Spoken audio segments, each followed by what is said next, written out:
Jour 8, pour vous dissuader d'aller un jour à la guerre, ça vous avait manqué, n'est-ce pas? Aujourd'hui, on va parler de l'agent orange, une arme hyper vicieuse qui a encore des conséquences aujourd'hui. C'est un herbicide sous stéroïdes en fait, qui a été utilisé par les États-Unis, comme c'est bizarre, pendant la guerre du Vietnam entre 1961 et 1971. Et en gros, ils utilisaient cet herbicide pour détruire les forêts du Sud-Vietnam dans lesquelles se cachaient les combattants vietnamiens. Au total, le gouvernement vietnamien estime que 4 millions de personnes ont été exposées à cet herbicide. Là vous vous dites que c'est juste un herbicide, que c'est pas très grave. Bien si c'est très grave parce que cet herbicide contient ce qu'on appelle de la dioxine, qui est tout simplement une molécule toxique et qui en plus persiste dans l'environnement et dans les graisses, notamment animales. En gros, tu veux boire de l'eau ou manger des légumes, tu te fais éteindre, force au vegan. Et si tu veux faire l'homme de Cro-Magnon et manger que de la viande, bah tu te fais quand même éteindre parce que la graisse animale est contaminée. Quels sont les effets de cette molécule concrètement? Bon, déjà comme on s'y attendait, elle est cancérigène, elle peut causer des fausses couches, des malformations dès la naissance,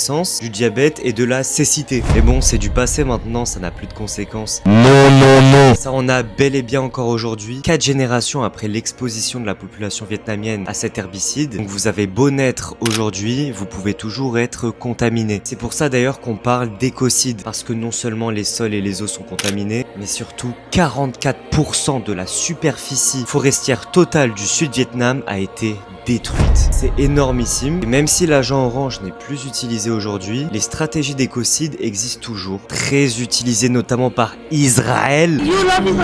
Dans le sud Liban, avec l'utilisation du phosphore blanc, qui vient aussi répandre du glyphosate, j'en ai fait une vidéo d'ailleurs, à très forte dose pour polluer les eaux et les sols. Donc sur ce, achetez un filtre à eau et moi je vous dis à très bientôt.